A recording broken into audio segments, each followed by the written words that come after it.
आता आपल्याला काय करायचं माहिती का? आता हा साप आपण शोधला आणि पकडला, बरोबर आहे. या सापाला वाचवण्यासाठी आपण आलो होतो, आपण ह्याला आज वाचवलंय.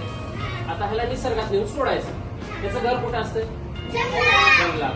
तुम्ही राहता का जंगलात? नाही. तुम्ही जेवण काय करता? चपाती भाजी. मग साप चपाती भाजी खातो का? काय लागतं त्याला? दूध लागतं.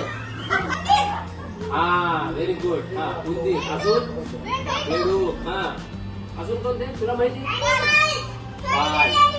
म्हणजे तुम्हाला म्हणजे तुम्ही सगळेजण शाळा शिकताय आणि अभ्यास करताय असं लक्षात आलं मला. कारण तुम्हाला सापाचं खाद्य, साप काय खातो हे माहिती, बरोबर आहे. साप जंगलात राहतो. मला सांगा, तुम्हाला सगळ्याला पाय आहेत का? आहेत ना पाय? पायाचा वापर कशासाठी करतो आपण? पळण्यासाठी करतो का?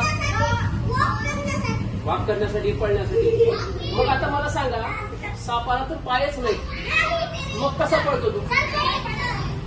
सरपटतोय. कसं पळतो दाखवा.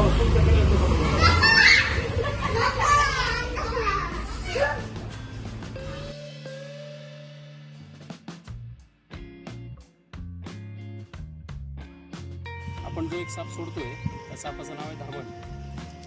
आणि हा साप निसर्गाचा महत्त्वाचा घटक आहे. हा साप वर्षाकाठी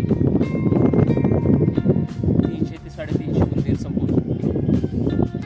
विषय हा साप शहरामध्ये सापडला होता, ज्याला आपण आज निसर्गात सोडतोय. आणि तसा काल परवा दिवशी आपण